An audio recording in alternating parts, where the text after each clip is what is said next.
Hey everybody, welcome to the Wadcast Podcast. I am your host, Eddie Ift, and I am here live from Las Vegas. Da da da da da. Viva Las Vegas. I don't know what I'm doing. I have no idea. I lose my mind a little bit on this show. Anyways, we've got a great show for you this week here on the Wadcast Podcast. It's going to be so good, you're not going to need a seat. You'll only need the edge. Do you remember those ads for the monster truck rallies? Well, that's the excitement you're going to get from this episode, because our guest today is Tommy Hackenbruck. It was supposed to be Zach Forrest and Tommy Hackenbruck, but Zach ditched us. We all went for a run together. We're training for a run, our 68-mile run, and I thought it'd be fun to podcast. I should have podcasted while we were running. You think that would be good? The conversations we have are incredible when we're out there in the middle of the desert for 2 hours. So I wish we could record those. I should probably just bring a camera sometime. You'd hear some really good conversation. Anyway, lots going on. The run is coming up. If you want to donate, go to my Instagram, Eddie Ift, or go to eddyift.com. It's the National Fallen Firefighters Foundation. Money goes straight to them. I don't get a cent of it. And it goes right to them. And I think I've raised $4,000 so far. My goal is $68,000. I got a week left. Do you think I could do it? I don't know. Let's raise some money though. Help us out. Help out the cause. It's a really good thing. You're going to see us hurt ourselves for the cause. So be a masochist, a sadist, and give us some money so you can force us to do it. Other stuff going on. Myopucks. You give to us Patreon. Give us a little bit of money. Patreon. And what's going to happen? You're going to get a Myopucks and a leopard claw. What's a Myopucks? It's what I do every single day. I hook myself up to this electronic muscle stimulator, and it flushes out all the bad blood, brings in good stuff, flushes all of that waste out into the whatchamacallit, into the whatchamacallit. So you flush it out, and it goes out, and you get yourself a leopard claw too. A leopard claw is pretty good at you can use that to scrape all the adhesions in your body. It's really good. If you're doing any kind of sports, you're going to get injuries, and you're going to have to take care of yourself. And this is one of the best ways to do it. I can't recommend it enough. I love it. I use it every day. Donate $5 a month. That's all you got to get. That's like $1 an episode, and you'll get in the running for this. You'll probably win. So donate $5 a month. Gets you a Myopucks and a leopard claw, maybe. Pretty good chance. So what do? You go to wadcastpodcast.com, click donate, and just hope, but know that you're giving to the show. But more importantly, donate to the Fallen Firefighters Fund, which is my Instagram, and also eddyift.com. And you want to come see me live? I do live shows all the time, and I'm pretty damn funny, if I have to say so myself. Just shot an hour special, and that'll be coming out soon. And you can see me. Let's see. This week I'm at the Comedy Cellar in the Rio Hotel in Las Vegas. So come out, check out those shows. That's all week. I'll be there through Sunday, the 17th. Then next week I am off to run the race on 22nd. The 24th, though, I am at the Comedy Store on Sunset Boulevard. Big show. We might have to add a second show. We've got Joey Diaz on the show. Uncle Joey, if you know who he is. Joey Diaz is amazing. It'll sell out, so get your tickets now. I put a lot of my good friends on the show. Really, really funny people. You'll hear about it next week, and you'll be like, holy shit, what a lineup. But by that time, you won't be able to get tickets, so you better get them now. That is, you go to comedystore.com. Tickets are there. Sunday night, the 24th, Eddie Ift and Friends show.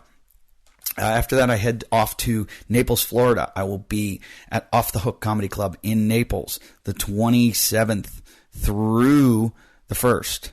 That's Thanksgiving. The week after that, you can see me at Harvey's Comedy Club in Portland. That's December 5th through 8th. And then you can see me in Alaska, in Anchorage, Alaska. I'll be at Chilkoot Charlie's on the 12th and 13th, and then I'm somewhere else on the 14th in Anchorage. That will be announced. Then you can see me the 17th in, where is that? Lake Norman, North Carolina. I will be at the Comedy Zone. I believe it's at a place called the Galway Hooker. And then I'm taking off until after Christmas. So then you can come see me up in Sunnyvale. I'll be in Sunnyvale, and then Lake Tahoe. After that, I'm in Boston, Worcester, Massachusetts. Check out all my dates at eddieif.com. Come out and see me. There's lots of fun stuff. I'm coming to Australia. I'll be in Sydney. I'll be in Vancouver before that. Then I'll be in Sydney and Adelaide. So all your tickets that you want to get are at eddieif.com. If you heard any of your cities. If you didn't hear my city or your city, call your comedy club. Call your local comedy club and be like, hey, when's Eddie If coming? Because if you bug the shit out of them, or tweet them, or email them, or Instagram them and say, when's Eddie If coming? And then they will book me because you bug them. Other than that, CrossFit Open is over. I did not participate this time. I did not. I don't think I did one workout. So, enjoy this episode. And I don't think I have anything else to talk to you about. That's a short intro. That might be the record, 6 minutes and 23 seconds. That might be the... go to iTunes, rate, review, comment. We love it. This episode is brought to you by Away. For $20 off an Away suitcase, visit awaytravel.com/wadcast. That's awaytravel.com/wadcast, and use the promo code WADCAST during the checkout. And I get nothing else. Just enjoy this episode with me and Tommy Hackenbruck.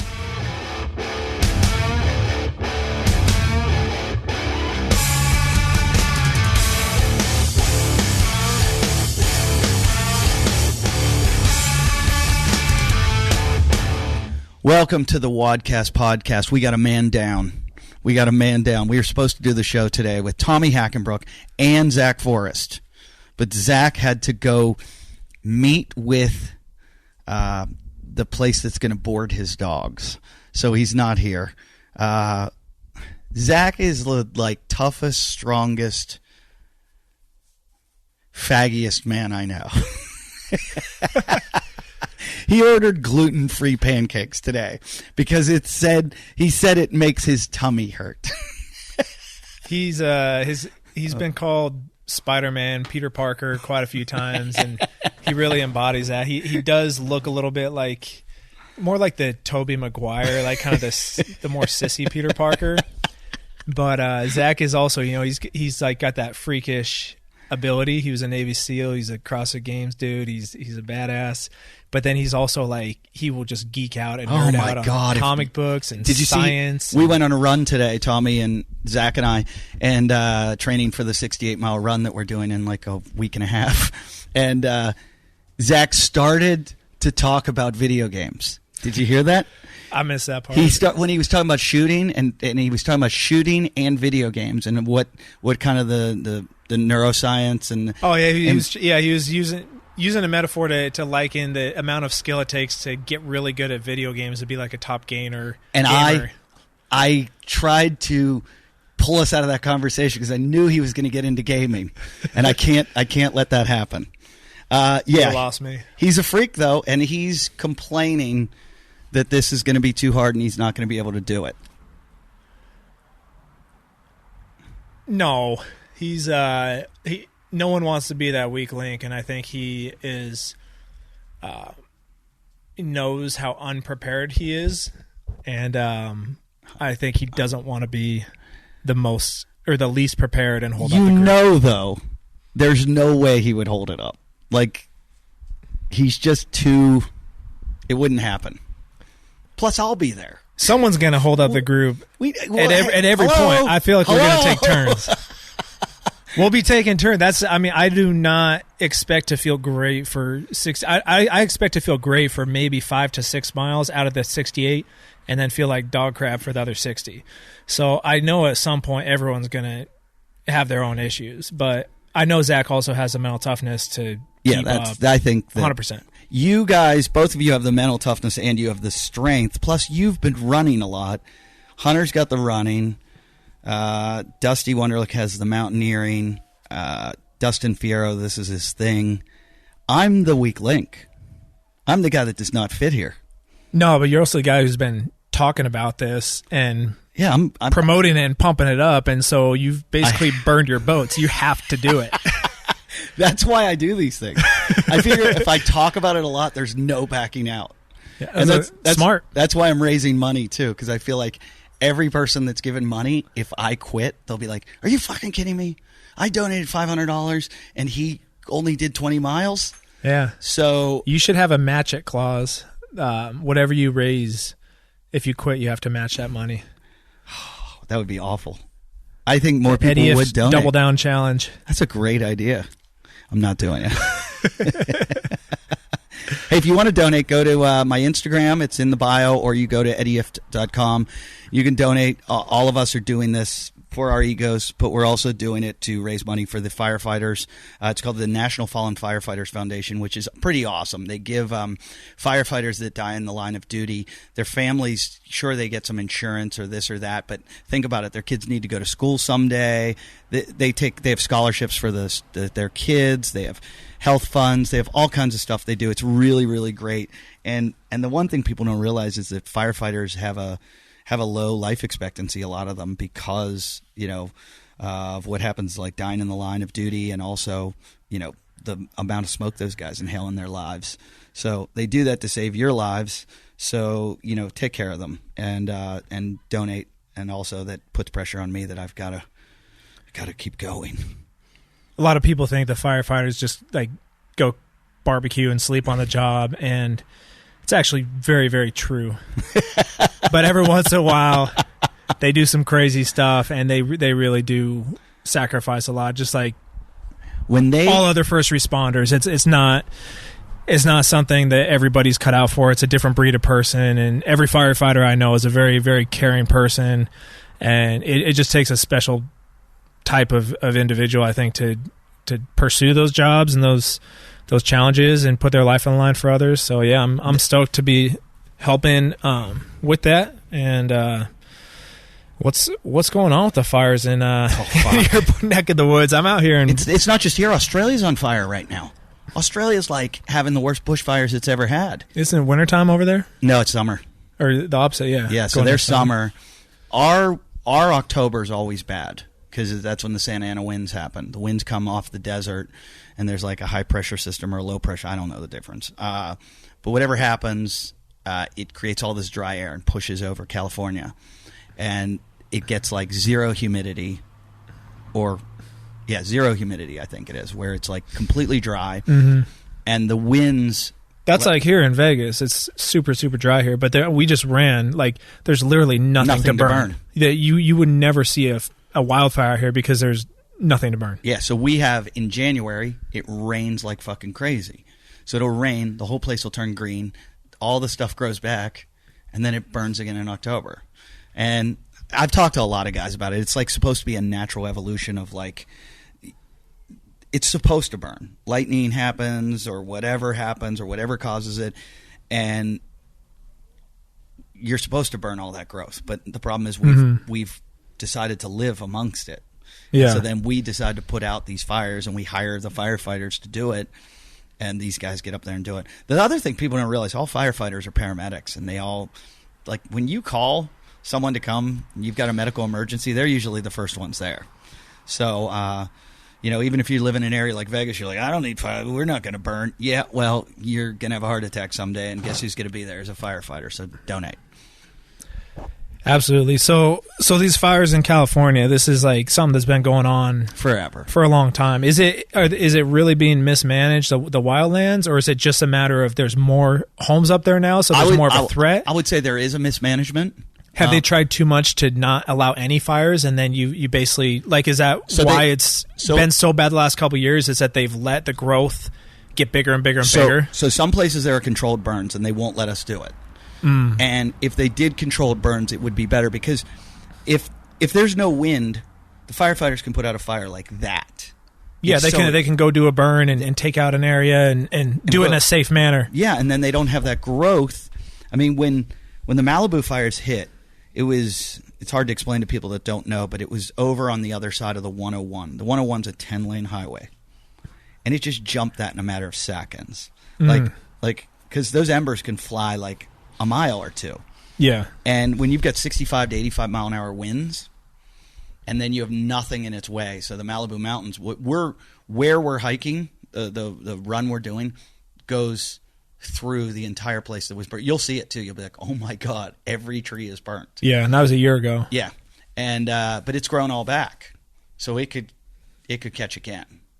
Sweet. But it wouldn't burn as bad. Where I live up in those mountains didn't burn. So they tell me, they're like, oh, if you burn, this place is going to go up like crazy. Yeah. And it's kind of scary living there a little bit.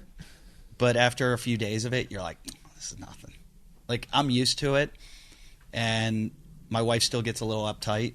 But you have an evacuation procedure. It's just like living, near the beach in hurricanes or tornado area or winter storms. You got to get out of your house maybe, and you got time to get out usually. I mean, like, if you look at wildfires, very few people die in them compared to like other cataclysmic events and natural disasters. So it does suck though.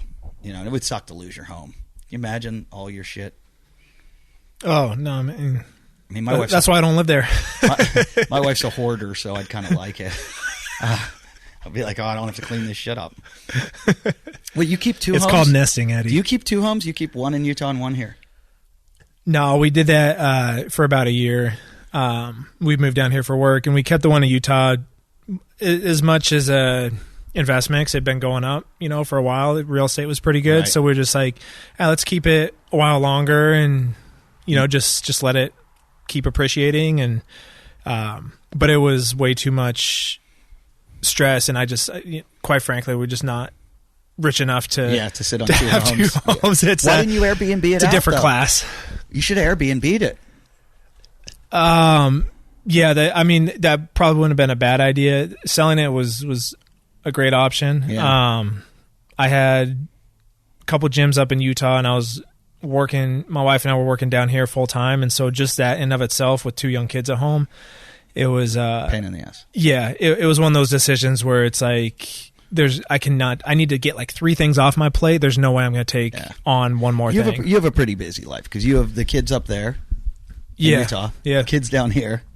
Fuck. 2 kids in Utah, 2 kids in Vegas. And you just go back and forth? No, I did. Actually, I literally went back and forth like week on up there. And I had the kids week on, week off. Uh-huh. We were living in Utah. My wife and I moved down here for work because we kind of needed to for income stuff. And the gyms were doing well. The gyms weren't making enough to like support all of my shit, me and, wife and the kids, and support my ex. Pay an extra mortgage. So we moved down here and kept that house, and I was going back and forth. And kind of the plan was my wife Allie would come with me, and most of the time, and go back and forth. But it's so hard to work. I mean, you travel, and it's the worst. Luckily, when you travel, like you're doing your work on the road. Yeah. But trying to travel and do work that's like based out of back home. And Right. It's hectic. So, you still have one gym up there. Have a better routine now. Yeah. One gym up there. Well, actually 2. I thought you got rid of one. Yeah. Well, that was last time we talked. You got it back. I got it back. Look at me. How did that happen? So I own a building up there, and so I had 2 gyms. One of them was in a building I own. One of them was in a place we were leasing. And had a person interested in opening a gym, and so I let them lease out the place I owned, because I was thinking about selling that building anyway. Right. And so he signed a lease, nice solid 3-year lease. And about 2 months into it, stopped paying rent. So I had to take it back. Had to evict him, and I lost a lot in the process. Just as far as our gym was bringing in some income. It was losing a little bit, but it was paying the rent. Right.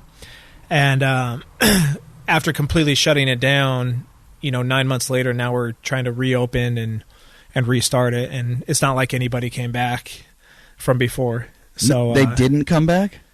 No, not after 9 months. It was they've all joined new gyms? Yeah, or just not join a gym or whatever. So you're starting from square one?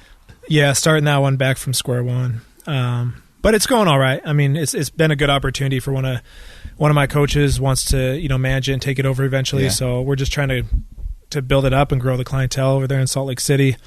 And the other gym's killing it, and that one's moving into a new spot because they're actually going to redevelop that property that it's currently in, put in some condos. Salt Lake's been crazy. I know a lot of cities are like this. Just tearing down all the industrial like in town and putting in apartments and condos. So we had a hard time finding a place, but I think we got a really good spot. It's really hard to find a spot for a gym now, and it's hard to I would think it'd be easier because retail is having so much trouble that you can't have neighbors. Like it's that's what you can do it, but you can't really run a true CrossFit. I mean, that's why Zach got in trouble with his one gym here was the sound. Yeah, that was kind of started the chain reaction. I wonder if Glassman ever thought about that when he came up with this. He was like, "There's going to be a noise problem down the road." I don't, I asked him about what he thought was kind of the typical CrossFit gym and how do you solve these problems with retention? And I don't know. I'm sure his perceptions have changed. Like it's been interesting over my 10 years to see people try all these different ways and different ways of doing it. When I had a conversation with him, his perspective was, I think he always envisioned it and still envisions it being more like the model he ran. You know your clients, you're friends with them. It's more of a personal training. Like he had a small space and he charged personal training rates, had some group classes, but it was more of a boutique personal training studio. Like I don't think he ever pictured that model scaling up to 400 clients, although it has. There's people who are doing it and who are successful with it, but that's not the model he created. And so I don't think he'd see a need for having 5,000 square feet in a retail space. Wonder who's got the most clients. Like what gym out there has like, I think CrossFit San Francisco had like 400 at one point. I think it was them. CrossFit NYC has like over 1,000. They have like 1,000 members. Yeah, New York City. The gyms in New York City have a lot because the population is so dense there. It's so hard to find a space. Yeah, and they've had to close some. Like I know Brick closed there, and because of zoning and it's crazy. That'd be a nightmare. Think about the rent. I remember I used to go to a CrossFit gym in New York when I was there because I'm there a lot. That was above the perfect spot for a gym. It was above an auto mechanics place. Oh wow! So they're fixing cars downstairs, and they're using all the power machinery and everything, the air guns and So banging weights around upstairs, no problem. Yeah. And I talked to the guy, and he told me his rent, and it was such a small space, and it was like such an exorbitant amount of money that I was like, how do you make money? And it was kind of like a hobby for him. Mm-hmm. It was more like, I think he was a Wall Street guy during the day, and then he liked to work out, and then he opened his own gym. But I was like, you can't make money with that rent. You can't do it. There's no fucking way. Yeah, they're, I mean, I don't know what they're paying. It's at 5,000, 4,000 square foot space there is, probably $25,000 a month, maybe $30,000 a month. I mean, it's at crazy. Least, because I think Paradiso pays something like that. Yeah, I mean, I think you have to have like 300-400 clients there to run a good operation in a lot of places. I mean, it changes a lot too. You drive, you go 4 or 5 miles away, like it might be completely different. You're in a different city. So, yeah, New York City's crazy, especially like Manhattan. But yeah, that's probably where you find the most clients. Yeah, I'd love to see them. I'd love to. It'd be neat if they could do transparency, show members amount of income and amount of rent paid, like what overhead. I'd love to see, the books and see who's doing it and who's. Because I remember, I think it was CrossFit San Francisco when Kelly had it in the parking lot. Do you remember that? Oh yeah, I remember. Yeah, I saw a bunch of pictures of it. I've never been there. I think he paid $1 a year in rent. It was like his buddy's building, and his buddy's like, "You can have the parking lot." And then he just put his equipment in that shipping I think container. I asked him once. Yeah, I was like, "Why would you move to a gym?" And he was like, "Oh, they lost the lease or something. Something happened." That I was like, "Oh, that had to kill." Yeah, like that's just. It's like, he's a clever dude. Yo, Kelly's the best. But like Logan Gelbrick that owns Deuce in Venice. Mm-hmm. Logan used to do like I forget what it was called, something on the bluff, and they like taught CrossFit outdoors. Yeah, in a park. Yeah, and they would like take the stuff out of the truck and put it in the park, and it was like fitness on the bluff or something. Yeah, you're not paying anything, no rent. Yeah, I mean, it's just like the guys who live there, in their tents and sleeping bags. Like, if people could live there, why can't you open a gym there, right? CrossFit Bondi was like that, I think, in Australia too. And if you can get away with it, you think of all that money you're saving. Yeah, that's the way. Jeremy Teal, guy who started CrossFit Central in Austin, Texas, he had a really successful boot camp business that was a lot of outdoor based. My sister-in-law loves this boot camp she does. She's out in Allen, Texas, and they just meet at parks and stuff. I mean, they have a whole. I don't know if you call it a franchise, but they have multiple different, affiliates of their boot camp, right. And it's all outdoor based. You could do it something like that here in Vegas, be really successful, I'm sure. But there was that guy couldn't do it in Utah. Couldn't do it. Yeah, too cold. When it's too cold. We had a guy on the podcast years ago who was a porn star that does CrossFit that started a thing called CrossFit in a Box. And he pardon all the puns, he created like you would buy this thing from him, and it was like a storage container that has all the equipment you need. And they could like put it on the back of a truck. And you could do that. You could like take it to a park, take it wherever you need, take it to a parking lot. Oh, yeah. And do CrossFit out of it. And he got sued. I remember CrossFit kind of, gave him a cease and desist and said, you can't do this anymore. Yeah, you can't start a business that has the name CrossFit in it. Well, that's what I think he was doing.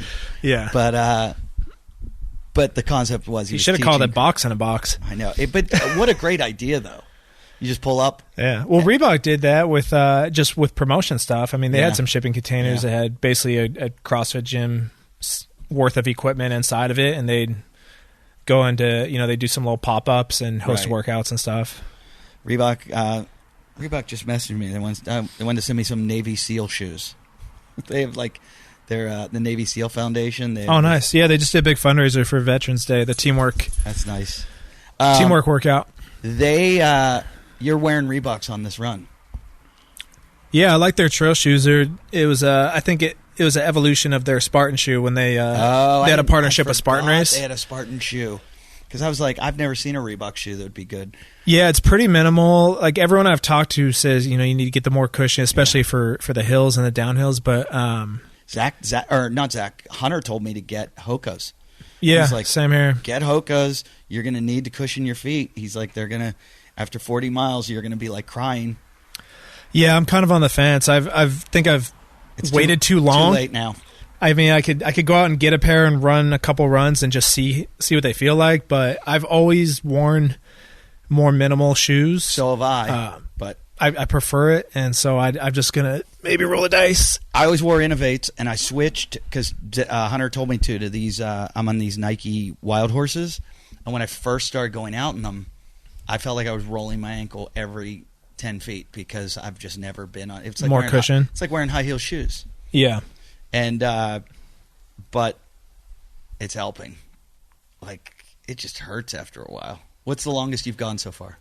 Well, you said you're. I did so I didn't wear those. I wore a different pair when I did 26 miles on trails, and I didn't like the way.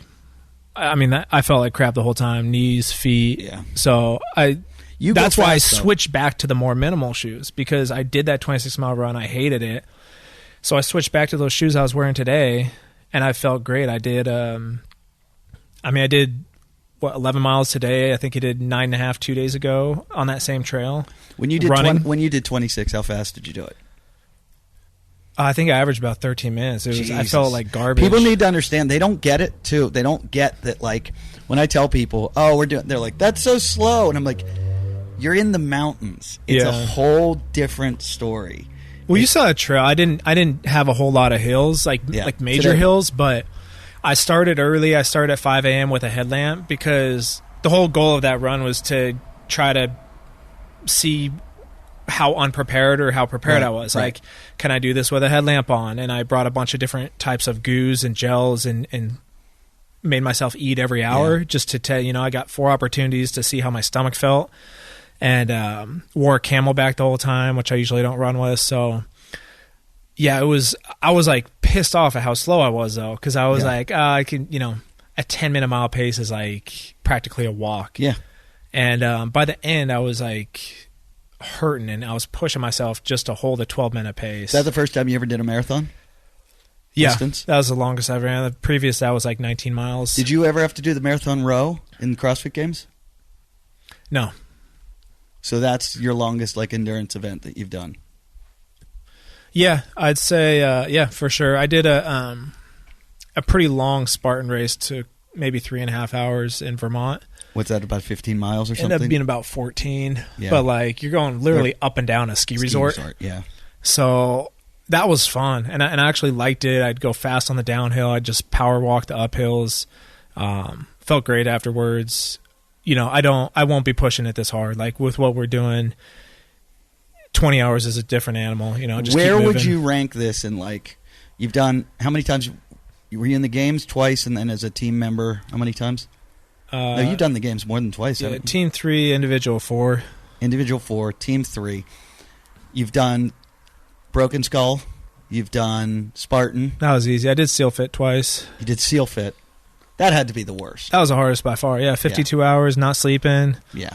So that's why I feel like I could do this run we're doing no problem. Is like the Seal Fit. You had many breaks that were much longer though. So this is, that's what scares me is like there's points where you get uncomfortable.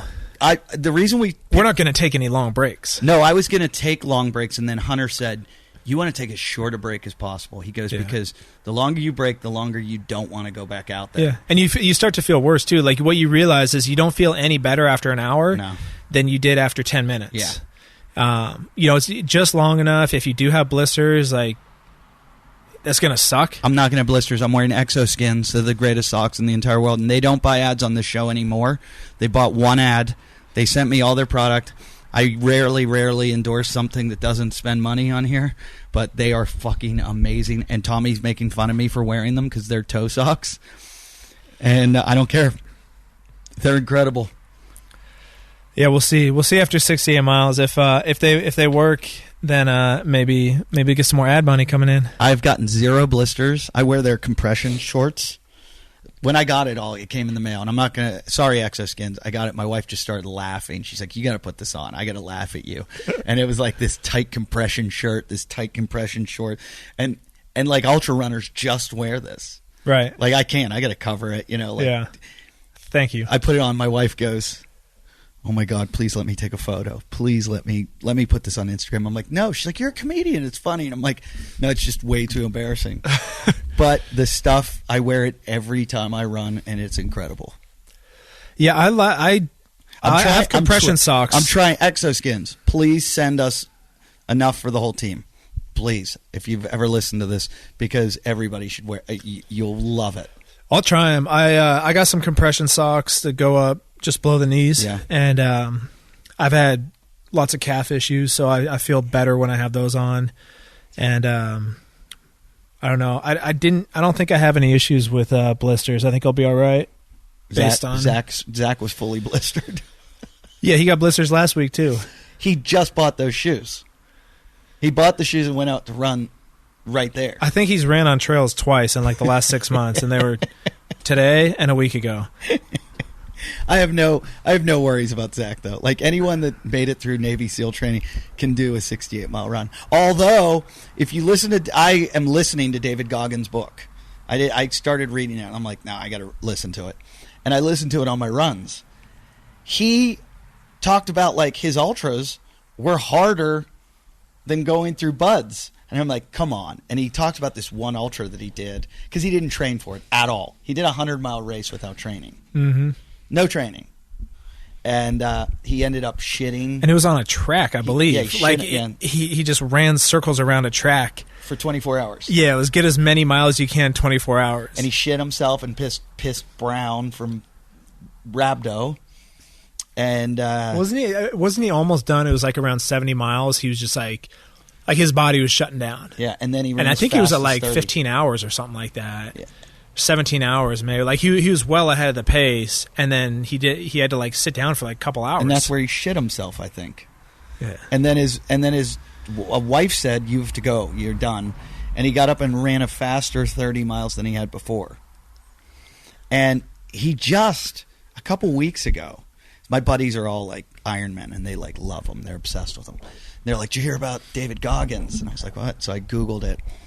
He was doing the Moab race, which is now it's like a 2:30. 2:40, I think. The 2:40? I think they call it the Moab 2:40. Yeah. I thought it was 2:40, but yeah, he went off course. Did you see this? Yeah, I saw the updates, and I was like, damn, that sucks. He had to get pulled off the course. He had an issue with the elevation, and he got like a pulmonary edema or something. Like you did you hear him talking like he was coughing up and hacking up, like his throat was really bad. So you start to get like water in your lungs basically, and this is actually an ultra runner friend of mine who's been around my CrossFit gym, Bryce Astle. This happened to him, and luckily I think where Goggins was, it wasn't as extreme of elevation. I think it's like pretty freakish that he even got that. Yeah. But you get it by going up in these high elevations. So my friend Bryce got this in Peru, and actually was hospitalized there, like in a coma. Like woke up and started attacking the nurses and stuff. Like he was messed up, like almost dead. One of my good buddies, Mike, who was on my team, Mike Casu, he flew down there to be with Bryce. Like it was he was on the edge. Yeah. Oh wow. In Peru, in a different country.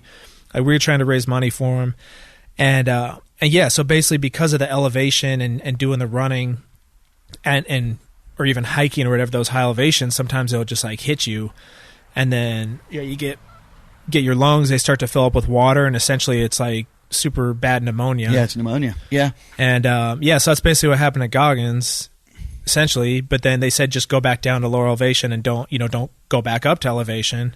But he went back. He went back on the course and ran another like 50 miles. He was in. People need to know, he was in second place at one point, and then he took a wrong turn and went like 7 miles off the course. Had to go 7 miles back in, and he was back like the 30th place or something, and then he caught back up when he got knocked out by the lung problem. But I don't know. I mean 68's a lot less than 2:30 or 2:40, but I still think 68's a pretty big. That's almost 3 marathons. Yeah, it's nothing to be ashamed about. Everyone I've talked to, it doesn't even really matter the distance. It's that like 90-10 rule. When you're 90% of the way done, that's really like being halfway there. Like the last 10% is so much harder than the first 90%, or whether it's 80%, 90%, doesn't matter. But I've heard people say this about 50 milers, about 100 milers. So I'm just expecting to be in pain. To be in a lot of pain and just have to suck it up and just rely on the group, picking each other up, because that's the best thing we have going for us. We also have Hunter to make fun of the whole time. Follow the mullet. That too. He'll carry all our packs for us too. He's a good mule. The thing that I've talked to some ultramarathoners and told them we're doing it, because it's not a real ultramarathon course. I mean, there are parts of it that are, and there used to be one where people would run it, and the record's 11 and a half hours. But everyone that I talk to that knows ultra running goes, how many feet of elevation? I go, it's like 14,000 to 16,000, like whoever. And they're like, are you kidding me? And I'm like, no. They're like, are you a fucking idiot? And I'm like, probably, yeah, I think I am. They're like, do you realize how much of a gain that is? And I'm like, yeah, I know. I've done the whole course practically in pieces. Yeah. And there's some horrible, horrible, horrible hills. And they're like, all right, well, good luck, man. I hope to see you on the other side. So it's going to be fun. Yeah, I think it's good to go with the mentality that we're just doing a really, really long hike at a brisk pace, and not like a runner's mentality that, hey, we're gonna go run this. And the more guys with us, the more we're going to keep the mountain lions away. We're going to keep the coyotes, the rattlesnakes, the tarantulas, their spiders. Wait till you see at night. You'll be just walking on the trail, and because of your headlamp, it will light up a spider web, and you'll see the biggest fucking spider you've ever seen. And you'll be like, and you'll have almost walked right through it, and you'll just stop and be like, lovely. Oh my God. Because it happened to me. I've only done 2 night runs so far, and I went out at night, and twice I almost like just walked right through this giant spider web with something about that big, the size of like a silver dollar, that just would have been on me. So I've been stung by bees out there. I've been haven't seen any scorpions. I've seen a lot of snakes. I've seen I would say almost every time I go out there, I see a snake. Yeah, I don't have issues with snakes. I think I'll be good on that. They usually hibernate. I don't like spider webs. I hate walking at spiders. It's just annoying. You're going to do it at night. But yeah, they don't. I have a pretty high tolerance for like wildlife and nature. I don't.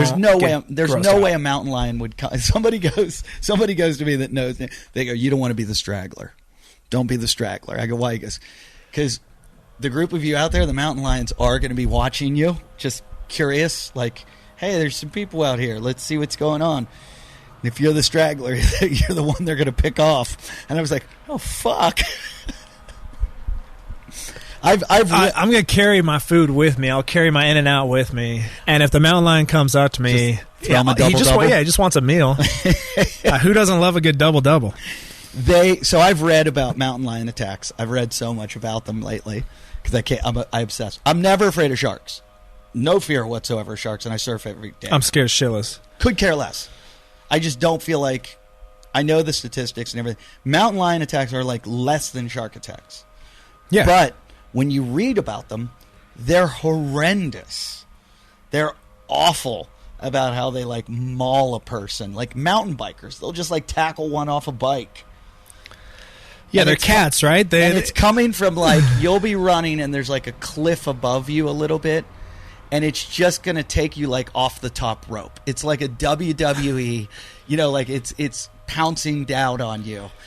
I picture cats playing, and it's cute and all, but I could not, that sounds really freaking scary. 160-pound cat that wants to play with you. Yeah, 160 pounds of pure muscle. Sharp claws. It's weird how they can be so much stronger than us with being the same size. Like, why can't It's because they're stupid. Let's see how many mountain lion attacks in California a year. And then we can... But you know what I always do? Like, these are my... Less than 5. I would say less than 5.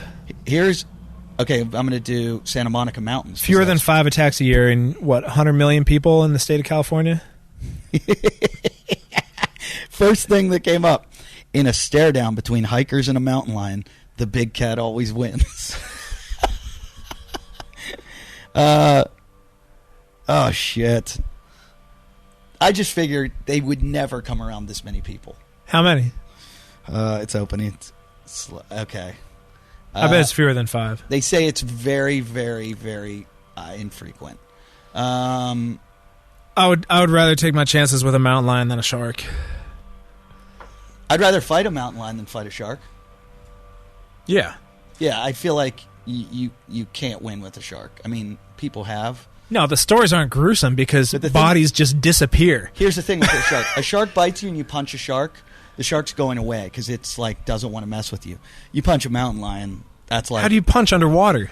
You don't. You get it when it comes out of the water. Ask Mick Fanning. He did it. Did you ever see that when Mick Fanning... Okay, no. Here's what it is. There have been 14 mountain lion attacks statewide since 1986. 3 of them fatal. There's way more shark attacks than that. Okay. So that's 86. That's how many years? 14, 19... 32? Is that 32? Or 34 almost. 34, so there's one every 2 years? Yeah. A little less. One attack every 2 years. Yeah, and 3 deaths, so... About 1 death every decade. Oh, we're fine. Yeah. It'd be kind of cool if we got attacked, and we win, as long as somebody films it. It'd be great. I like how Google pulls up, can I shoot a mountain lion in California? And the answer? Absolutely not. I'm not going to click on it. I'll get some spam from PETA. There was a mountain lion in Santa Monica, like in town. Just cruising the streets? Strolling the streets. This was, Scott was on the show then, because one of the Santa Monica cops shot it and killed it, and Scott, I guess, was friends with the guy, and they kept making fun of him for shooting the mountain lion. But the guy did the right thing. Every animal rights person was like, how dare you, blah, blah, blah. And the guy's like, they're like, why couldn't you shoot him with a tranquilizer? And the argument was, you shoot a mountain lion with a tranquilizer, it doesn't just go like, it's not like the movies that it goes and falls over.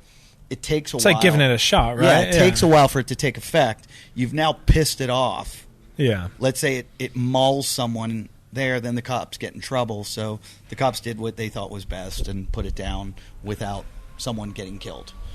And besides that is, once the mountain lion is already decided it's just going to go walk around Santa Monica, like, what are you going to do? Remove it, and then it'll be back the next week? Okay, possibly. I don't want to scare you, but I'm on Nextdoor with my neighbors, and I'm right on the trail. I don't have that app. Nextdoor, and I never will. I know exactly what it is. No, I'll never have it. I don't want to be scared all the time.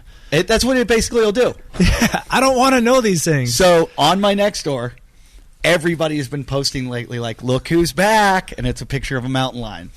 And it's been like, just like, we're going right through.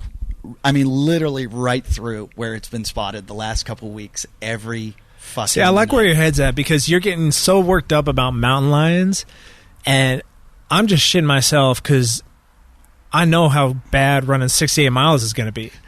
So if I can just switch my brain to be worried only about mountain lions, which there's like 0% chance of anything bad happening, if that's my greatest concern, and I'm not even thinking about the mileage and the hikes and the hills and the 15,000 feet of elevation gain, I know what you're doing. You're mentally, you're going to do so well because of this. It's motivating me to stay in the middle of the pack, because I figure either the first guy or the last guy's getting picked off by the mountain lion. First guy's walking through all the spider webs. Yeah, that's true. First guy goes through spider webs and also falls off cliffs. We'll put Zach first because he's Peter Parker. The cliffs, like, a guy I took out on a night run, I swear I have a video of it. I hear behind me, and I see him like sliding off one of these switchbacks. And I was like, dude, that you were just about to tumble like 1,000 feet. Like, some of these switchbacks are really hairy. And at nighttime you have to be really focused. And we're at night. This is the argument. We're supposed to leave. I wanted to leave at 4 a.m. or 1 a.m. Hunter wants us to leave at 4 a.m. Okay. Because he thinks we need to get a night of sleep. Yeah, I'm not a big believer in sleep. I can always go a day. Yeah. If I have a good one the night before. But I was asking Hunter about the train. I mean, I think we just want to time it. I think that first, whenever it gets rough, whenever it gets difficult, I think we should try and hit that at daybreak. So if the first 4 hours is chill, then start 4 hours before sunup. If the first 8 hours is chill, then start 8 hours before. Yeah, I think we get as much the darkness out of the way. What is that? That's my 1-year-old. He learned how to come through the dog door because he can't open the door. That is hilarious. So we're in my backyard. We're looking over at the dog door, and there's my 1-year-old son's cow toy, and his water bottle just magically appeared through the dog door. And my son will be next. Just give him a couple minutes. He'll come through there? That's hilarious. Oh, yeah. That's how he gets outside. That's awesome. He's how old? 1.5. That's, I can't wait for that. All right, guys. I don't claim to be an expert in anything, but I might be a connoisseur of a few things. Connoisseur. I'm a connoisseur. And one thing I'm a connoisseur of is, this is going to sound weird, luggage. I travel every single week, so I'm all about my backpacks and my suitcases. I have a suitcase for every kind of occasion. If I'm going away for a long trip, short trip, overnight trip, weekend trip, skiing, surfing, whatever it is. It's very important to me. And I've discovered a new company called Away. Away makes probably the best suitcase I've ever seen in my entire life. They've got a carry-on that I'm using right now as we speak that is just gorgeous. It's perfect. It's lightweight. It's durable. It's one of those, I don't know if it's carbon fiber or what they make it of, polycarbonate, and anodized aluminum. But let me tell you something. It's so light, which is, okay, these are my demands. It's got to be a spinner. It's got to have 4 wheels that spin so that you don't have to hold on to it all the time. You can push it along. It fits overhead easily so that you're not trying to smash it in. This one fits perfectly. It's got a built-in compression pad that helps you pack more. It's got all different colors. Amazing. Like I'm an all black guy. I just go with black. Problem with black though, when you pick it up sometimes at baggage claim, you'll see a million black bags. So I don't recommend it. I just like black. It's got the TSA approved lock, so you can lock your bag, but it's also able to go. Here's one of the best things. I use my phone so much. It's got a battery pack in the suitcase so that I can charge my phone from my suitcase. So I'm sitting in an airport or something, and it's ejectable. So the battery comes out in case you want to check your bag, because they don't let you check batteries. You can just take the battery pack out and bring it with you, and then you have an extra battery. It's got a removable laundry bag, which is really important because you don't want to put your stinky clothes with your good clothes. It's got everything. They have thought of everything. It's the best suitcase I've ever seen, and they give you a 100-day trial that lets you try any Away product on the road. It's got a limited lifetime warranty, which means they'll fix or replace your bag if it ever gets damaged. And let's see if there's anything else. That's it. I don't think I need to tell you anything else. I think you're sold, because honestly, I could talk to people about suitcases for hours, and this one is by far the best one I've ever come around. I've had some good ones, but this one's the best. And if you want to get a hold of one of these, like I said, they'll refund it. They'll give you 100 days. And they have stores in New York, Austin, LA, San Francisco, Boston, Chicago, London. And you want to get $20 off? $20 off a suitcase. Visit awaytravel.com/wadcast. That's awaytravel.com/wadcast. Use the promo code WADCAST during checkout. Okay? That's awaytravel.com/wadcast. Use the promo code WADCAST during checkout. And then thank me for having the best suitcase you'll ever have. Hey guys, I want to talk to you about another podcast called The Gun Industry Speaks. As you all know, I'm a big gun guy. No, I'm not. I'm not a big gun guy. You don't think me and you think guns. You guys probably think I'm like a lefty, tree-hugging liberal. I'm not one of those either. And today I was hanging out with Tommy Hackenbruck and Zach Forrest, both gun owners, both reasonable, mature, responsible gun owners. And I trust people like that with guns. There's people I don't trust with guns, and I think the gun industry feels that way too. And I think what happens is sometimes there's a lot of misinformation out there, and I think what happens is there has to be a intelligent debate about guns and gun safety, not this radical left-wing and right-wing talk, not this you're gonna take my guns off, you're gonna have to get them out of my cold dead hands, or none of this like ban the guns stuff. We need to hear moderate people discuss, and this is the podcast for it. This podcast is meant to show that we can enhance public safety. We can protect Americans' rights. It can all be done simultaneously. There are current episodes that include discussions on universal background checks and the industry's work to improve the background check system. Talks about trends in gun crime data and what's being done to keep guns out of the hands of criminals, and what the industry is doing to address issues like suicide prevention and proposed bans on certain kinds of firearms. Importantly, there's also conversations about the NSSF's Project Child Safe Initiative, which is 20 years old. It's been promoting responsible firearm storage, and it's also provided millions of free gun locks to help prevent firearms and firearm accidents involving young children. So if you want to hear more, go listen to The Gun Industry Speaks. You can probably Google it, but if you go to NSS, those are two S's as in Sam, F as in Frank, realsolutions.org/podcasts. Or if you look in the show notes on iTunes, you'll see we have a link there. It's a difficult link there. N as in Nancy, S as in Sam, another S as in Sam, F as in Frank, R as in real. I'm not even going to finish this. NSSFR EAL solutions with an S .org/podcasts. We got to condense this link, guys. I think, if we want to get this podcast going, which I do, I want you guys listening to this podcast. It's incredible. The Gun Industry Speaks at NSSFR NSSF realsolutions.org/podcasts. Try Googling it. You'll find it for sure. I just did. And check it out. I think it'll open your mind and it'll get us closer to some solutions. Real solutions. Yeah, I thought I could do it. I thought I could go a day without deodorant. I can't. I stink. I use Native. Native's the best deodorant I've ever used because it is all natural.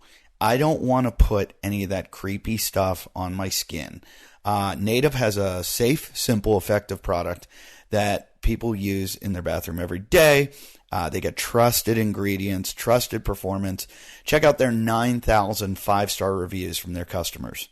Okay? 9,000 5-star reviews. And I'm just one of the reviews. And what I'm going to tell you is my wife started using it. She told me about it. I tried it. I was like, okay, never use anything else. Here's why. I don't like aluminum in my deodorant. You shouldn't either. You shouldn't like parabens either, and you shouldn't like talc. There's a million reasons why. Go on the internet and start reading. And I guarantee if you're going to a regular grocery store or pharmacy, your deodorant's probably doing that and using those. So check it out. All of these ingredients in Native can be found in nature, such as coconut oil, shea butter, tapioca starch. That's the thing that absorbs the wetness. So they don't test on animals. They've got free shipping and returns. It's just every one of you should be reading it. I heard one time, like that you shouldn't put anything on your body that you wouldn't put in your mouth. I'm not saying you should eat this, but it does have all natural ingredients. It probably wouldn't do anything to you. I'm not going to recommend that. I'm not going to stand by that. But if you want to get 20% off your first purchase, they've got it in all different. I forgot to mention the scents. I like the, what's my favorite? Actually, right now in my bag, I have the mint and eucalyptus, but I was using the coconut and vanilla, which is their most popular. Lavender and rose seems a little ladylike for me. I'm not going to go with the lavender and rose, but the mint and eucalyptus is pretty good. Try them all out. Try every one of them. Go to nativedeodorant.com. Nativedeodorant.com. Use the promo code WODCAST during checkout. Okay? That's good. Goodbye. Yes, it's time for Tiger Balm. We all know that a great workout can leave you feeling invincible, but DOMS, not so much. DOMS is delayed onset muscle soreness. I get it a lot because I do a lot of high volume workouts, and that's why I'm a big fan of the Tiger Balm Active. Their muscle rub, muscle gel, muscle spray have completely changed the way I combat DOMS and muscle fatigue. I'm going for a 68-mile run. I've talked about it 1,000 times. I'm doing it this Thursday coming up, okay, like a week from now. I am doing it. I am going to be using tons of Tiger Balm. I am headed straight to CVS, Walgreens, or Target. That's where they're available. CVS, Target, Walgreens. Go there. They've got it. You can get any of them. And I'm telling you, this is going to help your workouts because you're not going to feel so sore. You're going to be warmed up. You're going to be ready to go. They got 3 different products. Okay? Check out the Tiger Balm Active and all their products at CVS, Target, and Walgreens. All right? I feel like because I'm on my second kid. My first kid was fun all along. But now that I've done it, oh my God, oh my God. He looks Hi, like Nico. He looks like he's ready to do deadlifts right now. This is my friend Eddie. How are you, little guy? You say hi? Were you going to come through the dog door and say hi to us? He looks like a total tough guy. Oh, he's scared of Eddie. I know. I do that to kids. Oh, he's coming through the dog door. All right. This show has been like a very kid-friendly show. And there's someone out there, whoever you are, that has complained about the kids on the show. And, well, your kid's not around right now. You can go fuck yourself. Somebody was like, your audio was messed up because there was a kid screaming in the background. I did an episode at Hunter's house, and my daughter hates Hunter. Rightfully so. Yeah. He sent her he gave her a scary clown painting for her birthday. Her third birthday. Scary clown painting. Then he thought it was so funny because she cried. He sends them to her in the mail at regular intervals. She gets a present. She's excited. She opens it up. It's a scary clown painting. And he doesn't understand why she hates him. And he offers her things. He's like, I'll take you to ice cream. I'll build you an obstacle course. And she's like, no, I don't want anything from you. She just does not like him. So she'll never forget either. So I took her over at his house one time to record a podcast. We're driving up his, have you ever been to his compound? He lives up a 2-mile driveway. It's 2 miles long, his driveway. And we're driving up the driveway, and my daughter, I was just going to put headphones on her and give her an iPad because my wife needed time. And I was like, I'll record the podcast with Hunter. Izzy'll do her thing. Yeah. We're driving up the driveway. She looks at me. She goes, Dad, I'm going to ruin the show. She goes, I brought a whistle. She's like, I have a whistle in she's wearing tights. She's like, I have a whistle. She doesn't have a pocket. She's just like, put it in her tights. She's like, I have a whistle in my tights. And when Hunter starts talking, I'm going to blow the whistle. And I was like, well, that's a really good idea, but you shouldn't have told me because it's my show you're going to ruin. Yeah. But I let her do it. Smart kid. I let her do it anyway. And somebody's like, man, I was listening to the show and there's some kid whistling in the background and yelling. And I'm like, dude, you want a completely factual podcast, go listen to Tim Ferriss or something. Like this. We're supposed to be entertaining here. Yeah, I apologize. This is this is maybe 8 years ago. I did a podcast with your friend Kenny Kane, our mutual friend Kenny Kane. And my son, like, he's super respectful and stuff. But, of course, like the one time, this is my oldest, the one time I'm like, hey, can you please be quiet? I'm going to be in here for an hour, I have a work call. Yeah, good luck. And so right away, like, his arms sticking through under the door and I can hear the door, like, moving and stuff. And then he comes in. Kenny's like, oh, yeah, put him on the phone. Put him on. We'll have him on the show. And so Kenny's like, hey, how's it going, buddy? Good. So, what do you like most about your dad? My son, Bo, he's like 3, maybe 4. I like that he's an idiot. He's like, the kid, he thinks he's a comedian. He's not. He's more like me. How old's he now? He's 11 now. Okay. He thinks he's a little funnier than he is. But yeah, so he got on the phone with Kenny and called his dad an idiot. Is he a good athlete? Yeah, he's good. Is he? Does he do CrossFit at all? He used to.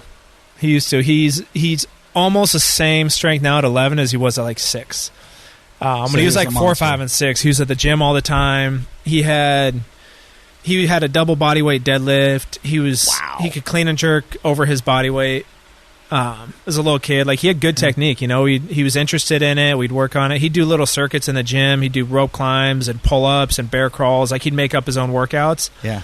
And he's super into soccer now and not in the gym as much. And so his technique's gotten, like, pretty bad. Is he a pretty good soccer player? Yeah, he's a really good soccer player. Does he? Would you? But let his deadlift sucks now, which is funny. I tease him about it all the time. I love that. That's what you care about. Would you? Would you let him play football? I told him he could play in high school if he wants to. That's kind of where it should end.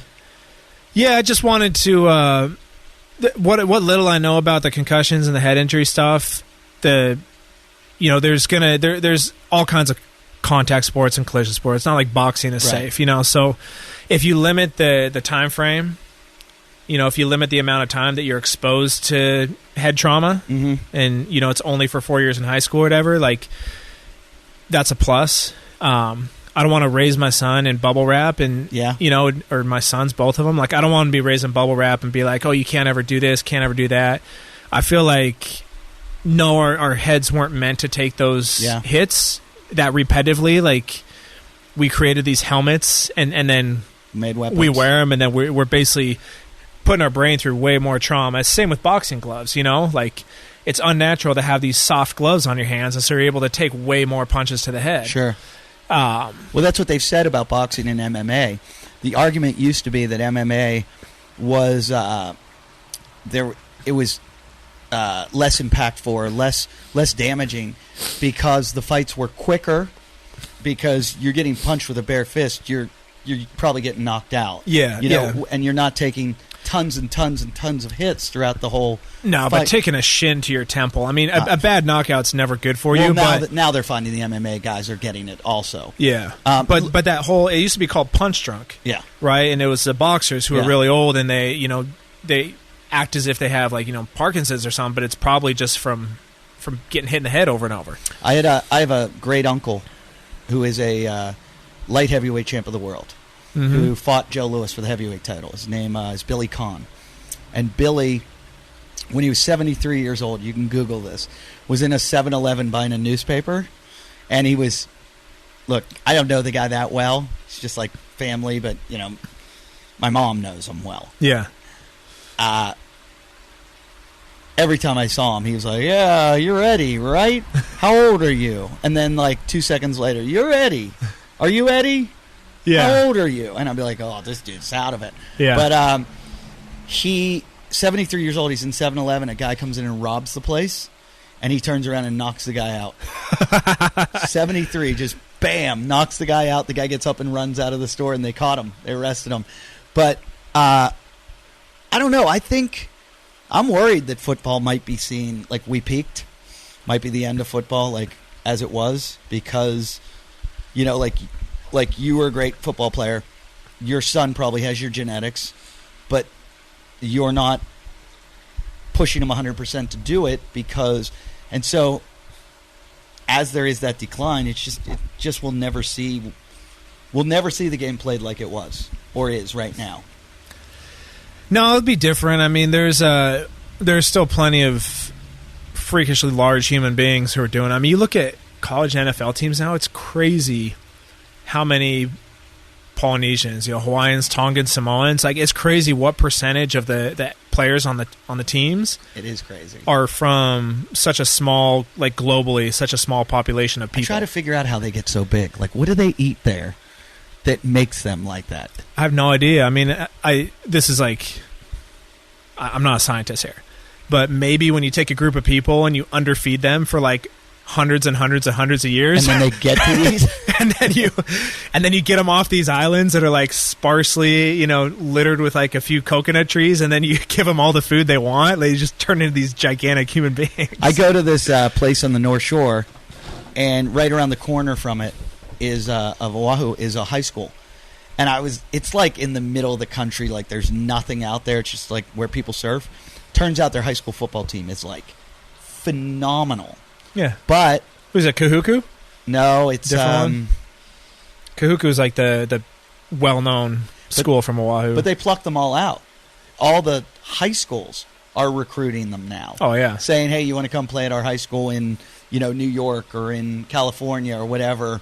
This kid's going to be a pro athlete someday. Yeah. So they're taking all these Polynesian kids out, and then none of them end up at Hawaii either. They all end up going to play at other colleges too. They're Hawaii, and then the West Coast teams. Utah's always had a good connection because the Mormons. Yeah, they put a lot of missionaries over, and Samoa and Tonga. But now, I mean, you look at Alabama's roster, you look at, some of these SEC schools, and they got Polynesian dudes playing O-line, D-line. And then how many Australian kickers and punters?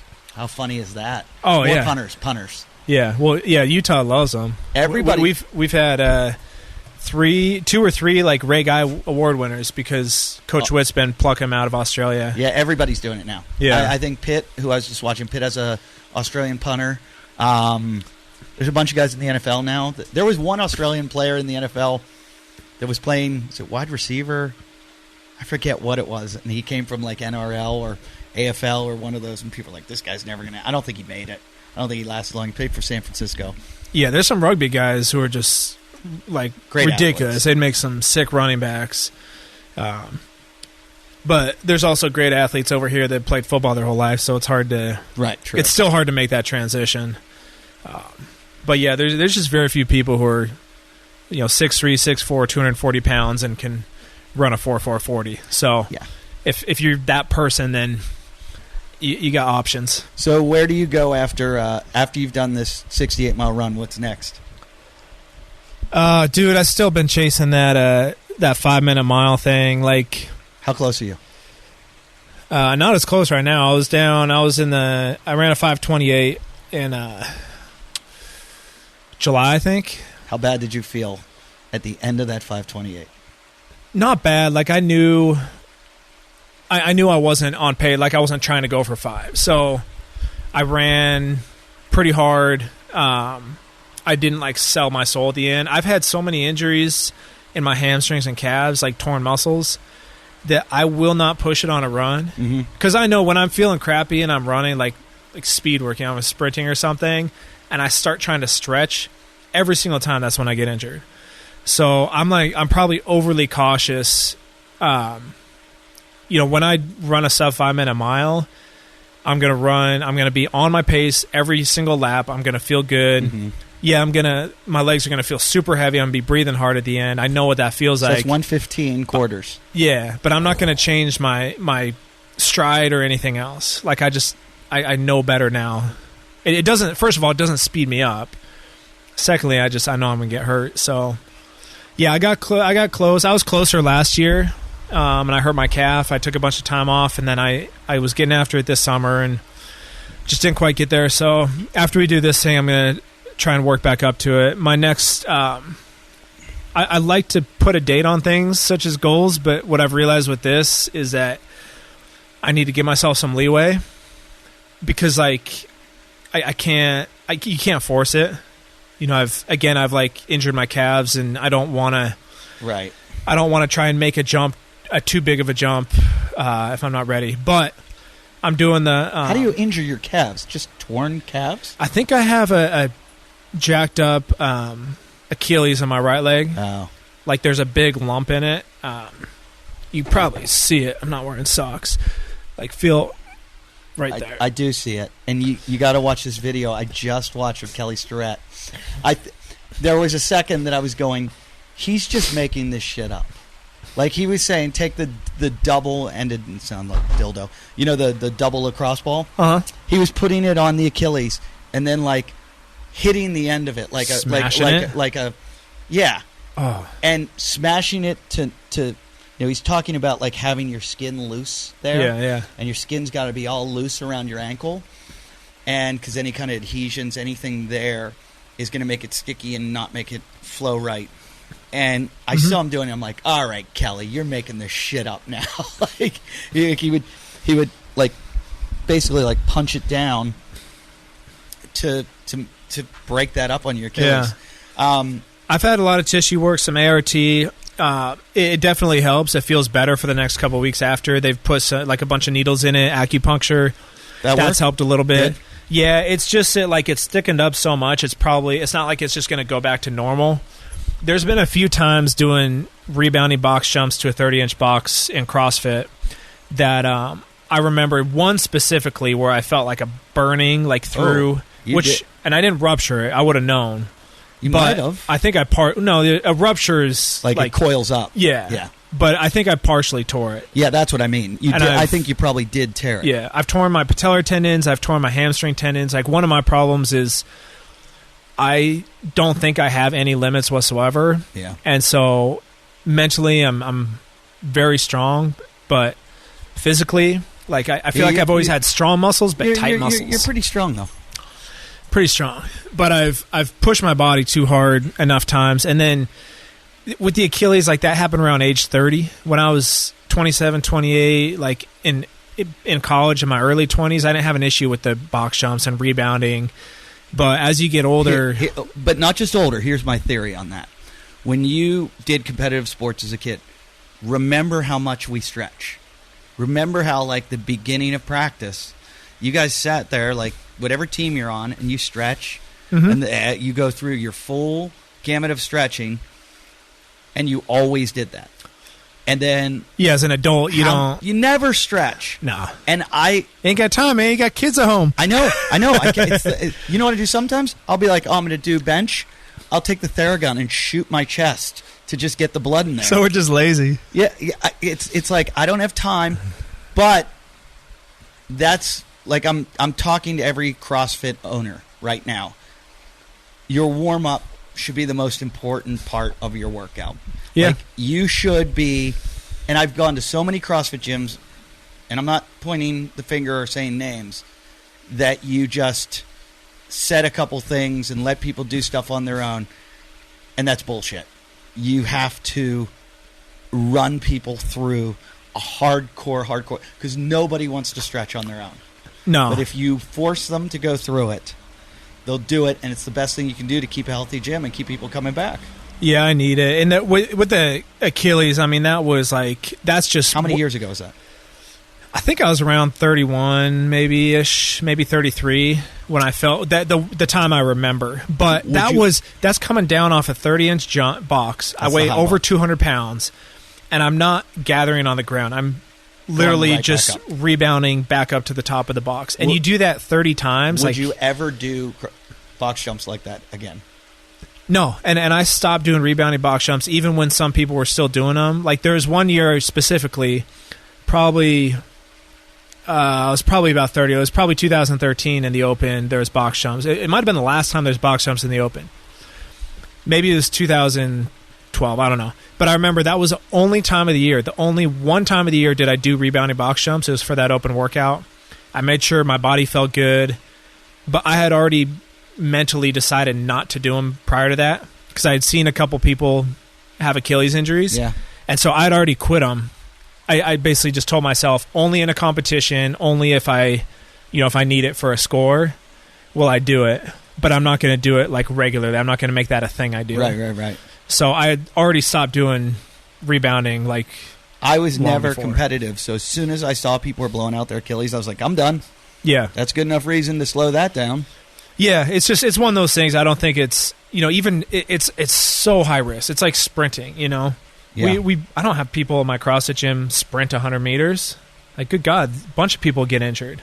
I can't tell you the last time I did a full. I know when I did. I was playing in a softball game in Australia.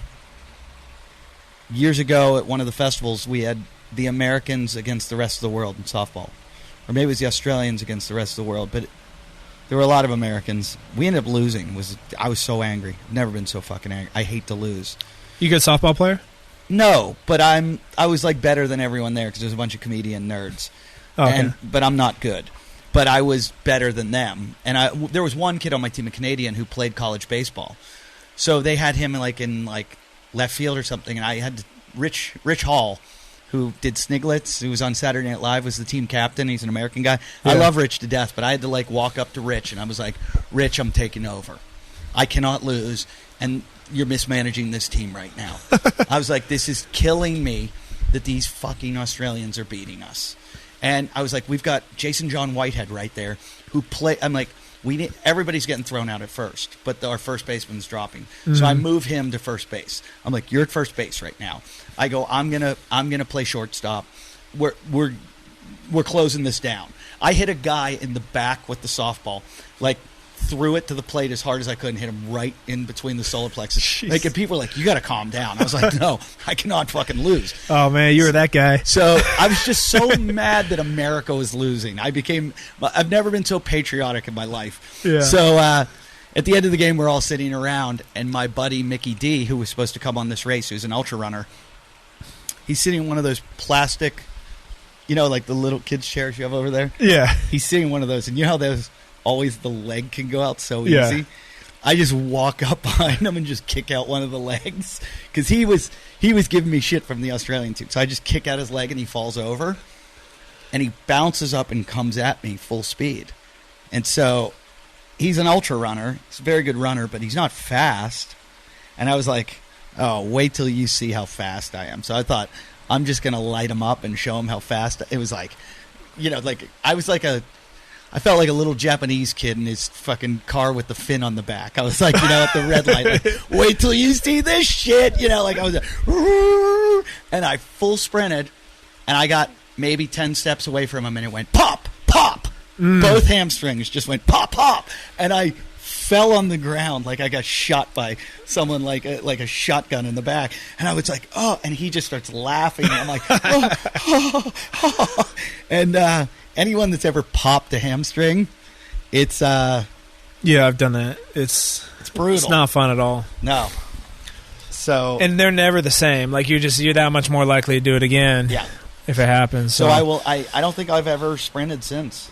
Yeah, if I do track work, I warm up. I'll be at the track. I'll spend usually just under 30 minutes warming up. Mm-hmm. Going like high knees, bucket, like your full college track warm up, basically.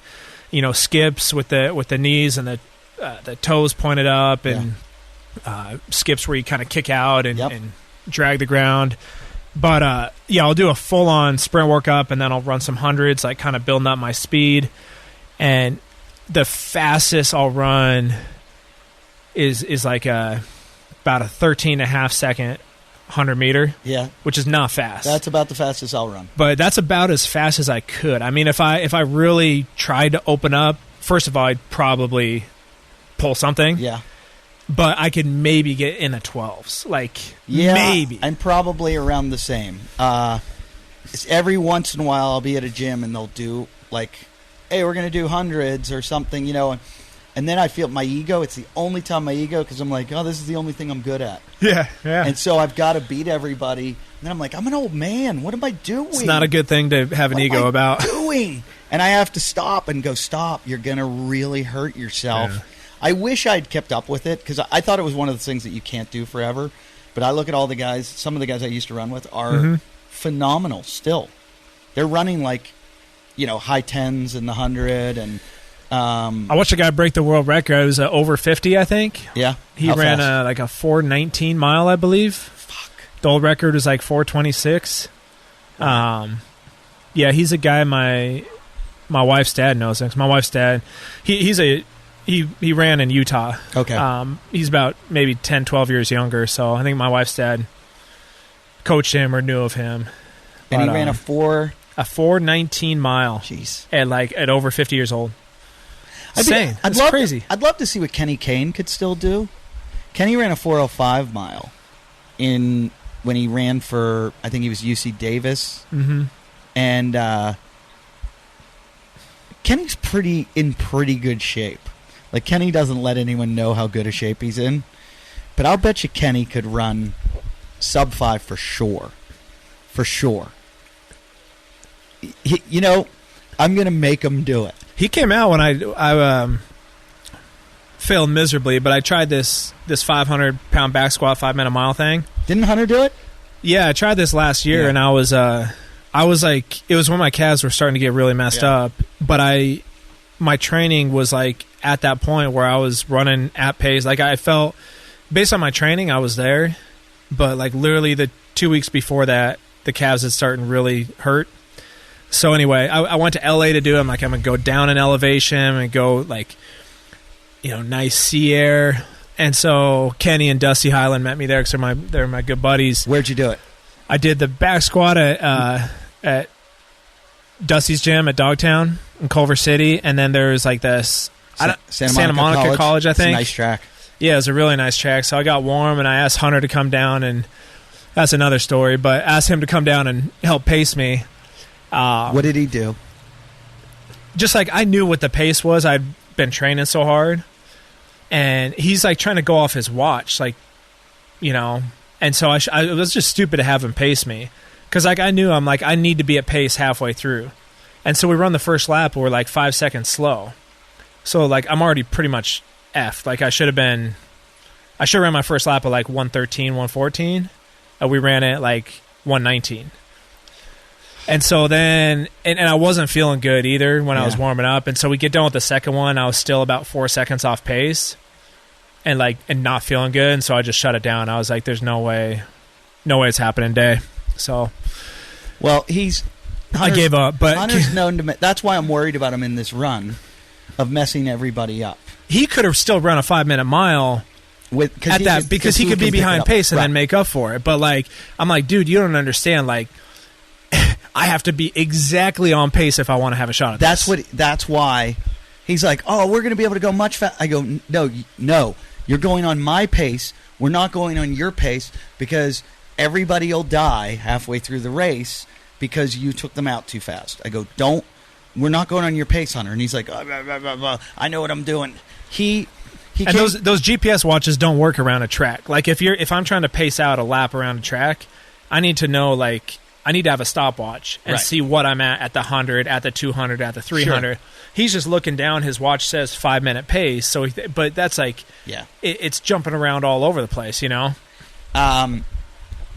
you see how the guy ran the marathon? How they paced him? The guy that broke the with like the flying V. And they had 2 lines on rotating. The ground. They were lighting up the ground in front of him. With like the record pace, so he could just follow that line? He just stayed in front of her. And for part of the race, just for like a short period, he fell behind it by like 15 feet. But then the rest of the race, he stayed right in between the 2 lines. Yeah. So they're like, hey, if you just stay here, you're going to get it. You get it.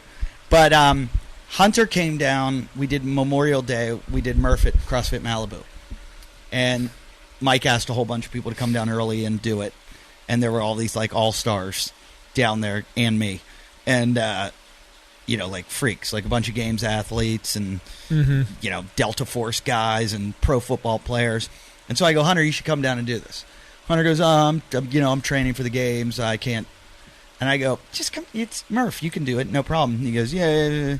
He gets down there, and he puts a vest on, and he only says to me, hey, I'm only doing the runs.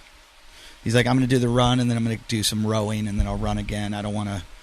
And I was like, maybe you should tell that to everyone else. And he's like, huh? And I'm like, you should probably tell everyone. He's like, bang, gun goes off, and Hunter fucking flies. And I know a bunch of these guys, they're all ego, and they start chasing him. Mm-hmm. And Hunter gets back, he beats them all, they're all but then Hunter just like stops, takes the vest off, and they're all like jumping on the pull-up bar, looking at him like, what are you doing, dude? Like, I'm like, Hunter, you just messed up their entire pace. Yeah. Because these guys just ran a mile way too fast to keep up with you. And I said, that's why I told you. And he was like, what? I go, you don't understand anything, do you? So he just keeps going, yeah, you're training too much. You're training too much. He goes, don't do more than 10 miles. Don't do more than 10 miles. I go, Hunter, we're going 68 miles. I'm telling you, you're training too much. It's easy. You're going to be fine. You'll be surprised. It's going to be the easiest thing you've ever done. Cut to, I know I'm going to be like crying in the woods under a tree, begging for somebody to call a helicopter in. I'm bringing my phone with me so I can document all the humiliation. All of your low points will be filmed. And aired for the whole world to see. This is how paranoid I am. I'm bringing you and your toe socks. I'm bringing a satellite phone because there's so much of the trail that we don't get service. Yeah. That if like somebody just got mauled by a mountain lion, can you send in a helicopter? Well, I'm glad you're bringing it. I'm not going to have any of that stuff. I'm bringing food. I'm going to eat the whole time. I'm just going to eat like a pig. It's just a 24-hour eating fest. Some people say that's what ultra marathons are. It's just how much food can you get in your body. Yeah. And just keep going on that. And that's how you don't bonk. Start slow, eat lots of food. Yeah. Starts up. Kind of find that groove, and then if you're feeling good, speed up. If you're not feeling good, just keep moving, right? Yeah. Simple as that. I appreciate you doing it. I don't think many guys would devote this much time to doing something. So, I mean, Zach hasn't. I wish we did this podcast in the restaurant, though, because Zach was telling us all kinds of cool Navy SEAL like fighting war stories, and he'll never talk about on the show ever. No. You know, he's so humble about that stuff, and he was talking about being in firefights, and me and Eddie were reminiscing about that one time I played laser tag. Somebody got mad at me. That was one of the reviews of the show. They're like, "We're such posers, man." I know. There was somebody. Oh my God! Somebody reviewed this on iTunes, and they go, "How dare you? You have a Navy SEAL as a guest, and you're comparing your lifeguard training." For real, though. And I was like, "What part of the fact that I'm a comedian do you not get? Like, I'm not in that world, you fucking idiot." Well, you know Josh Bridges, right? Yeah. He told me that I'm basically Navy SEAL because I did SEAL Fit twice. That's all it takes? Yeah. Hunter did it twice. He said my trident's in the mail. They're going to ship it to me. You know Hunter cried. Yeah, they broke him. Yeah, he cried. I heard all the stories. When you did it, you were like the group of CrossFitters, the first one to come in and do it, right? Yeah. The Rogue did a little, did some media on it, and kind of blowing up. It was pretty fun. So who did it with you? Lots of people. Miko Salo, the Finnish guy, Rob Orlando, CrossFit Strongman. Right. I don't want to leave anybody out. This is going to be... Did any of the girls do it? Didn't Miranda or didn't Sam Briggs or something do it? I thought there was not Miranda. Christy Atkins or Christy Phillips back in the day. Did Chris Clever. Yep, she crushed it. Who else was on Team Rogue at that time? I don't think Kalipa didn't do it. Chan didn't do it. Spieler didn't do it. They all passed. Wow. I think they were all doing seminars. No one even knew what it was. Like, we were, I don't know what other people's experience like, but we were doing the Tahoe Again Faster thing. Yeah, we remember that. The Rogue versus Again Faster. So we were out there, and Katie and Bill Henniger essentially like ask us, "Hey, do you want to do this SEAL Fit camp? It's like a training camp over the weekend. Like put you through a bunch of physical challenges." That's how they put it. And it's in like a week or 2 weeks or whatever it was. So I hadn't done any research. I had done no preparation for it or anything. And so that's how most of us came into it. Was just like we didn't know what we were signing up for. We didn't know what it was going to be like. And we just showed up there and got after it. But yeah, it was brutal. It looked awful. They shoot you in the face. Kenny Kane did it too. Was he with you? No, he wasn't there that time. That was the Mark Devine one, right? Yeah, Mark was always there. Yeah, but I mean, it's Mark's. Yeah, Kenny, it's his gig. So Kenny did it, I remember, and he was like, "You should do it," and I was like, "No, I should. If I was going to be a Navy SEAL, I would have tried to be a Navy SEAL. Yeah, I'm not going to go just get the shit kicked out of me for. I just couldn't do it."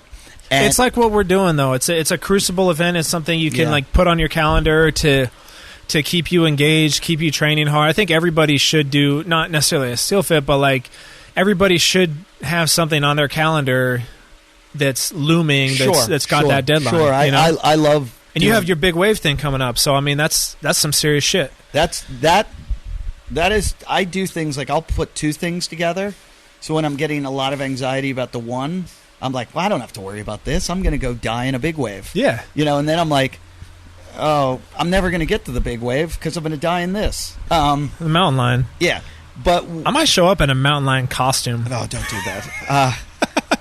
I'm going to go like call like the head of like the mountain lion world and find out more about them. Borrow one from. There's probably plenty of furries down in Los Angeles. I could borrow one. Oh yeah, there's tons of them. Wait, let me ask you this: when you did the SEAL Fit, you guys are all very good at enduring pain. That's what CrossFit is: stand in a box and just be in pain. Did you see anyone crack that you were like, wow, I didn't think that person would crack like that? Oh, yeah. 100%. Really? Yeah, 100%.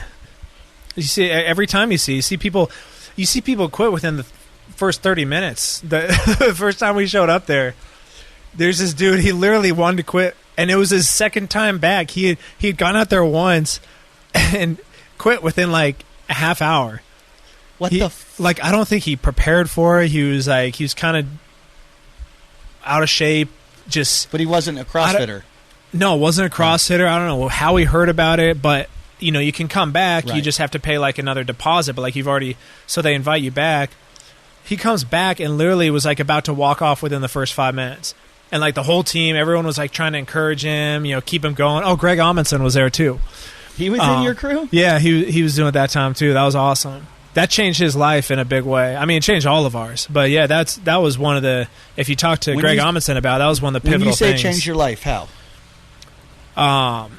You get that, Mark Devine calls it, that 20X factor of just, and this is what happens to most SEALs, I think, through their training, is you're put in these situations that on paper they're impossible. If you sit there and analyze it, like, oh, there's no way I could do that. And you're in the middle of it, and you're like, there's no way I could do another 2 days of this, right?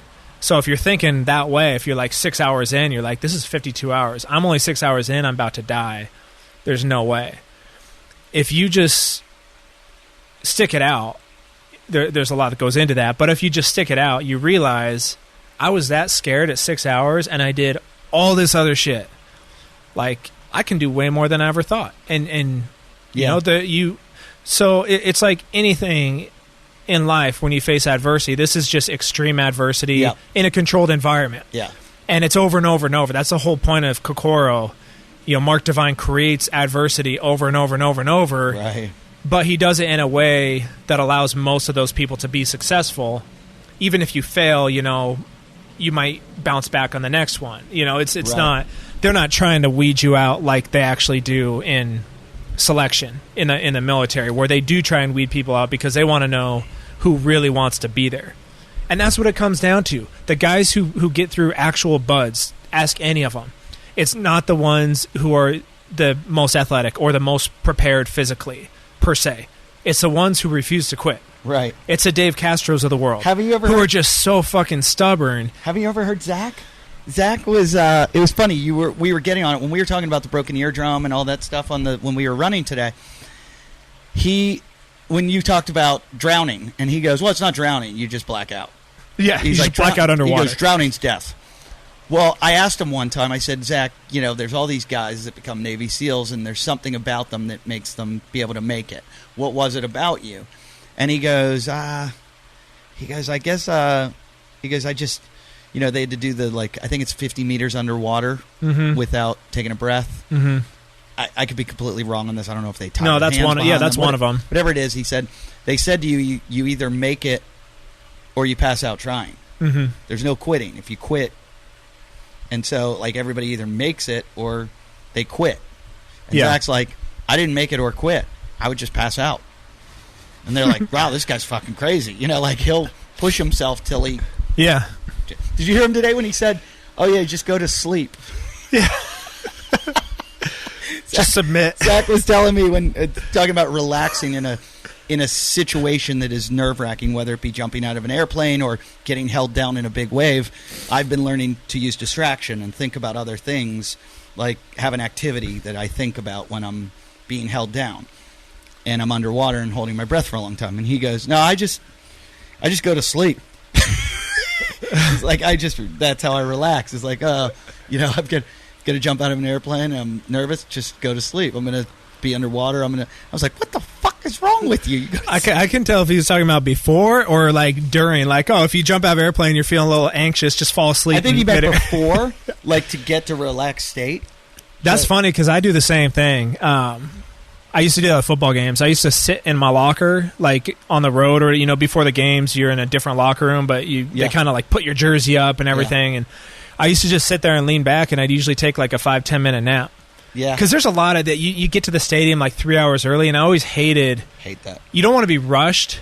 but I hate having all this like downtime. That's how I'm in comedy. I hate when they make me get there early. I'm like, I'm gonna bomb now. And if you make me get there, the club owner, I don't feel comfortable unless you're in the building at the beginning of the show. I go, so you're going to make me sit through 45 minutes of a show before I go on.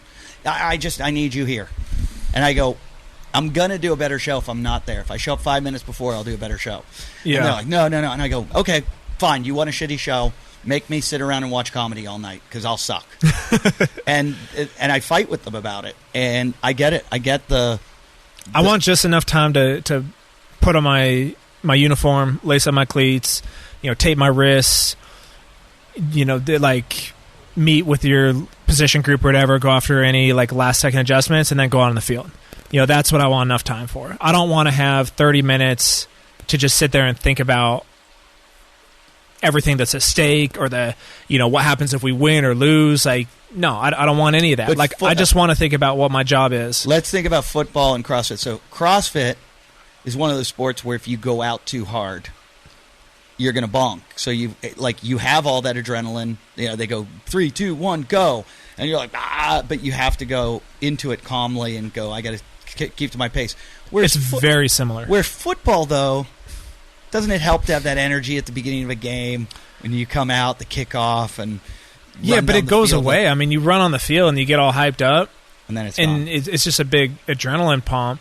Like most of the guys who run on the field, they're not starters. It's not the same. It's not the same as it was in high school. Like high school, you're too stupid to realize it, and so just go ahead and you have so much extra adrenaline pumping through your body anyway. Yeah. But like in college, like you wave your arms, you're really trying to get the crowd fired up. Yeah. But like a good, experienced veteran football player knows they have a little bit of what you call arousal control. So they're not going to let themselves get that hyped up knowing that, I still got another... It's called arousal control? Yeah, I've heard Dan John use that term. That's a great term. Strength coach. So it's the same thing with like lifting. It's like, and he was a track and field athlete, right? He was a thrower. Yeah. So it's the same thing. Like you don't want to get all hyped up and then you still have 4 minutes to go before you're up. And so you need to learn. It's discipline. It's learning when to let yourself ramp up and then also learning when to not get ramped up. I've seen some of the best lifters. It's huge in CrossFit, and that's probably my lack of being a midget, and I felt like I was at somewhat of a disadvantage. I had so many advantages going into CrossFit in the early years. That's the only reason I was successful. It wasn't because I trained more than anyone else. It wasn't, it was just the college football experience I had set me like echelons above everybody else in the beginning when it came to like just having a veteran mentality and being cool, under pressure, because I didn't get overly excited about events or get overly hyped up. Like I can't think of one event where I went out just like stupid fast and blew up. Yeah. That's all I've ever done. So to see the difference between me and a pro, like there's a lot of differences, but the main thing is like I'm an idiot and the adrenaline gets me, but I knew in track to stay so calm. I would go meditate in the corner. I would do my visualization stuff. I would do all my warm-ups. Then I would go sit in the corner at the end of the track, and I would sit and visualize, crossing the finish line first, running perfect hurdles. And so, because a guy told me once, he's like, see these guys all jumping around before they get in the blocks? He's like, wasted energy. And I just watched a kid break the record in the 50 freestyle swimming. My buddy's his coach. Really good swimmer named David Curtis, and he sent me some videos of him. Kid's going to be an Olympian. He's going to be incredible. Like probably could end up breaking like the world record. He's that good. And I watched him at a high school meet. He's only like 16 years old. All the other kids are doing the arms waving, swimmers do, and they're shaking back and forth. And I just see this kid just taking breaths, and I was like, and I knew him because he's the only black kid in the race, but if I didn't know who he was, I would have pointed and gone, this kid's going to win. Like, this kid's going to win the race. You see the composure, the way he was like, and all these other kids just like throwing all their energy out of their body, and it was like, what are you doing? What are you doing? This guy's just saving it up to just shoot through there. I've never heard arousal control. I like that. Yeah, it's a great term. It is a great term. I don't use it often, but I remember hearing the first time I heard it, I was like, that sounds kind of kinky, but at the same time, like, it's actually a really good term to describe something that I can't think of another good term for that. It's other than like, oh, you're calm under pressure or you're mentally tough or whatever, but it's not. It's actually kind of a skill you can develop. It's so funny in CrossFit because people do so many dumb things. Like when let's say the WOD starts with a run, and you see everybody on the line ready to sprint out, and you're like, okay, you've got 4 rounds of this. You watch them come back in the gym. Yeah. And then spend like 30 seconds chalking their hands. Exactly. You just sprinted 400 meters and then took a 30-second break. I've never understood that. I've never understood the people that sprint out, then stop and walk all the way across the room to like start. And I'm like, why don't you just jog slower and then jog straight to the bar and pick it up? Yeah. But it's that arousal control, and it's like in the beginning, I guess doing CrossFit, I would be at the front of that line, like, duh, we're in a race, here we go. Yeah. And then I was like, oh, you could start at the back of this pack and easily win this, easily, by just pacing it correctly. So, oops, you got to go. No. I got to take a dump. We should probably wrap this up, yes, though. Yes, we are. Let's see.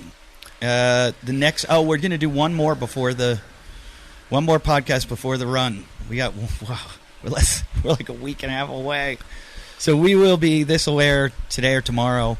And then like when you hear this, we're a week away from going 68 miles. Let's just make sure our crew's ready. We got all the food we need. It's going to be fun. We can hash out the start time. Yeah. Some other point. I'm cool starting earlier. I'd rather get the dark out of the way early.